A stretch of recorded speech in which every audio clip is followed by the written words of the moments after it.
The name of Allah, the most beneficial and the most merciful. Today our topic is the rotator cuff.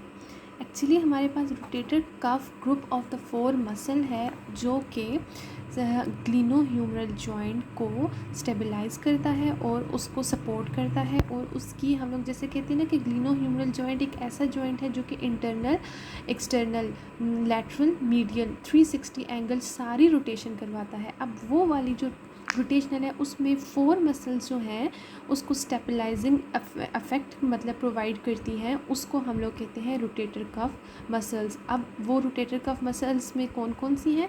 The number 1 is the supraspinatus, infraspinatus, teres minor and the subscapularis muscles. ठीक है, और इसका easily mnemonic हमारे पास sets है। ठीक है, और ये नॉर्मली हमारे पास मतलब कि जो ग्लिनोह्यूमरल जॉइंट होता है between the head of the humerus and glenoid cavity of scapula, तो उसके हमारे इर्द गिर्द ये 4 मसल्स सराउंड करती हैं। ठीक है, अब फर्स्ट ऑफ ऑल हम लोग 1 बाय 1 ये पढ़ते हैं इन सारी मसल्स के बारे में। सबसे पहले जो होती है हमारे पास होती है सुप्रास्पाइनेटस मसल। अब ये ओरिजिन कहाँ से करती है? हमारी स्कैप्यूला के पोस्टीरियर साइड पे स्पाइन ऑफ स्कैप्यूला होता है।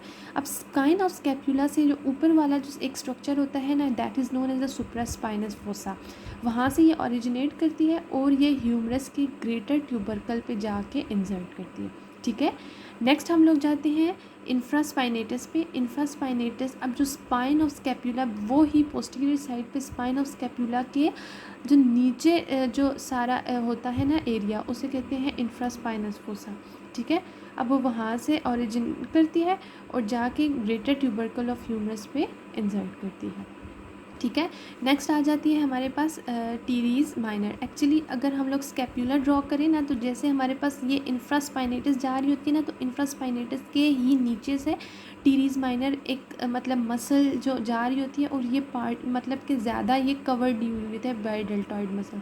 ठीक है, और ये टीरीज माइनर मसल जो है ये lower third lateral border of scapula से ओरिजिनेट करती है, और सेम इंजर्शन भी इनकी क्या है? ग्रेटर ट्यूबरकल की। अब ईजी में हम लोग ये कह सकते हैं कि ये जो है ना सुप्रास्पाइनेटस SIT तक, ये तीनों जो हैं ये ग्रेटर ट्यूबरकल पे ही आके इंसर्ट करेंगी।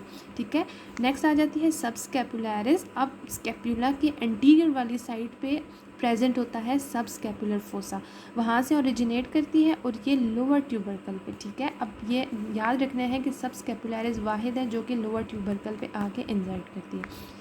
अब नेक्स्ट हम लोग इनकी नर्व सप्लाई पढ़ते हैं। तो जो सुप्रास्पाइनेटस होती है उसको सुप्रास्कैपुलर नाम से ही हमें पता चल रहा है, सुप्रास्कैपुलर आर्टरी प्रोवाइड करती है। ठीक है, अब जो दूसरी है ना इंफ्रास्पाइनेटस, ये दोनों स्पाइनेटस जो बैक साइड वाली है, इन दोनों को सुप्रास्कैपुलर आर्टरी ही ड्रेनेज प्रोवाइड करती है। टीरीज माइनर को एक्सिलरी आर्टरी। ठीक है, और जो हमारे पास होती है ना सबस्कैपुलरिस, इसको अपर प्लस लोअर सबस्कैपुलर आर्टरी, ये दोनों मिलके हमारे पास ये प्रोवाइड कर रही होती हैं। ठीक है, उसके बाद अगर हम लोग जैसे पढ़े ना एक्सिलरी आर्टरी, तो उसमें टीरीज माइनर के ही बॉर्डर पे आके एक्सिलरी आर्टरी ख़त्म हो रही होती है, तो क्या होगा कि टीरीज माइनर को एक्सिलरी आर्टरी ही प्रोवाइड करेगी। अब इनकी हम लोग पढ़ते हैं रूट वैल्यूज़। तो इजी मतलब सबसे मतलब मज़े का क्या है ना कि मिड वाली जो दोनों है ना वो दोनों सेम है, C5 C6 और जो एंड वाली है ना उनमें 3 वैल्यूज़ हैं। अब इसमें C4 C5 C6 है, और इसमें थोड़ी सी अपग्रेड होगी तो C5 C6 C7। ठीक है, it is very easy. Next अब हम लोग जाते हैं फंक्शन पे। तो फंक्शन हमारे पास क्या आ जाता है? Supraspinatus fossa. अब इम्पॉर्टेंट ये है ना कि हमारे पास रोटेटर कफ की सारी मसल्स जो होती हैं ना वो ह्यूमरस की रोटेशन में हेल्प करती हैं, लेकिन ये जो सुप्रास्पाइनेटस मसल है ये एक वाहिद मसल है जो कि ह्यूमरस की रोटेशन में हेल्प नहीं करती। That is an important point. ठीक है, अब इसका फंक्शन ये होता है कि ये डेल्टॉइड मसल जो अटैच्ड होती है उसको ये असिस्ट करता है कि ये आर्म की एबडक्शन करवाए। ठीक है, away from the body abduction करवाए, और कितने डिग्री पे? 15 डिग्री पे। ठीक है, नेक्स्ट आ जाता है हमारे पास इंफ्रास्पाइनेटस। और infraspinatus is a powerful lateral rotator of humerus. ठीक है, लैटरल रोटेशन। उसके बाद आ जाते हैं हमारे पास टीरीज माइनर। अब इंफ्रास्पाइनेटस के नीचे ही टीरीज माइनर है, तो ऑब्वियसली इन दोनों का जो है हम लोग कहेंगे ऑल्सो हम लोग लैटरल रोटेटर ऑफ ह्यूमरस, लेकिन साथ में इसका ये भी है कि ये आर्म की एडक्शन भी करवाती है, ठीक है ना। मतलब जो हम लोग ये कहते हैं कि जो एक्सटर्नल मूवमेंट ऑफ आर्म होती है वो कौन करवाता है, टीरीज माइनर। अब ये इंपॉर्टेंट एक चीज़ याद रखनी है, क्योंकि external movement of arm teres minor करवाता है, और इंटरनल मूवमेंट ऑफ आर्म या जो मीडियल रोटेशन होती है वो हमारे पास सबस्कैपुलरिस करवाता है, ठीक है। उसके बाद और सबस्कैपुलर क्या करता है, ये मीडियल रोटेशन करवाता है, और सेम लाइक आर्म एडक्शन और उसकी इंटरनल मूवमेंट ऑफ आर्म, ठीक है।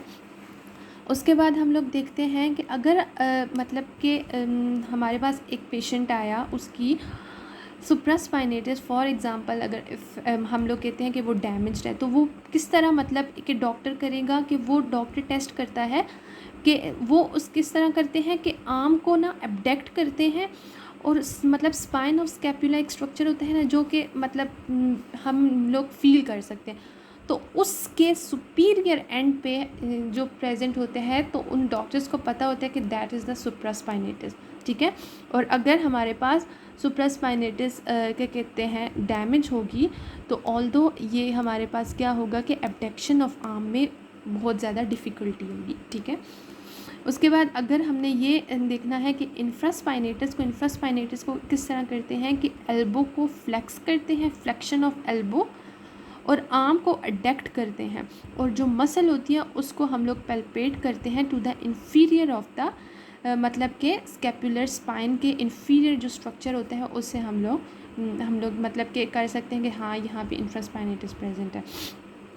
जो टीरीज माइनर है मैंने बताया भी था इंफ्रास्पाइनेटस के नीचे होता है, और ये बिल्कुल हिडन होती है क्योंकि ये कम्प्लीटली कवर्ड होती है डेल्टॉइड मसल्स के, ठीक है। और नेक्स्ट होती है जो सबस्कैपुलरिस, ये स्कैपुला के फ्रंट साइड पे होती है, और ये नॉर्मली मतलब हम लोगों को नज़र और नहीं आ सकती, और हम मतलब डॉक्टर्स देख भी नहीं सकते, दैट इज़ नॉट फील, ठीक है। उसके बाद अब इम्पॉर्टेंट ये बात है कि ये जो होती है ना सबस्कैपुलरिस मसल, ये अब सारी जो मसल्स होती हैं ना, मतलब कि रोटेटर कफ की सारी मसल्स हैं, तो उसे कौन सी इंपॉर्टेंट मसल ज्वाइन कर रही है, तो रोटेटर कफ की, तो वो कौन सी है, सबस्कैपुलरिस मसल, ठीक है। उसके बाद जो है, और ये क्या, it also stabilises the glenohumeral joint, ठीक है, in the movement of arm, wrist और हैंड, हमारे मतलब पूरे अपर लिम्ब की मूवमेंट में ये जो ग्लिनोह्यूमरल जॉइंट होता है उसको स्टेबलाइज भी करती है, that is the subscapularis.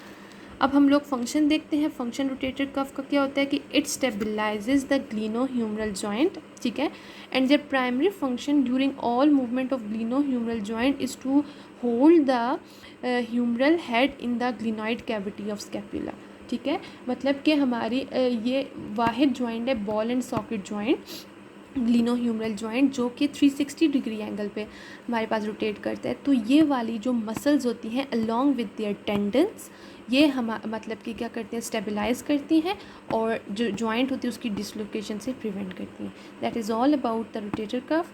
Hope you can understand better. Thank you.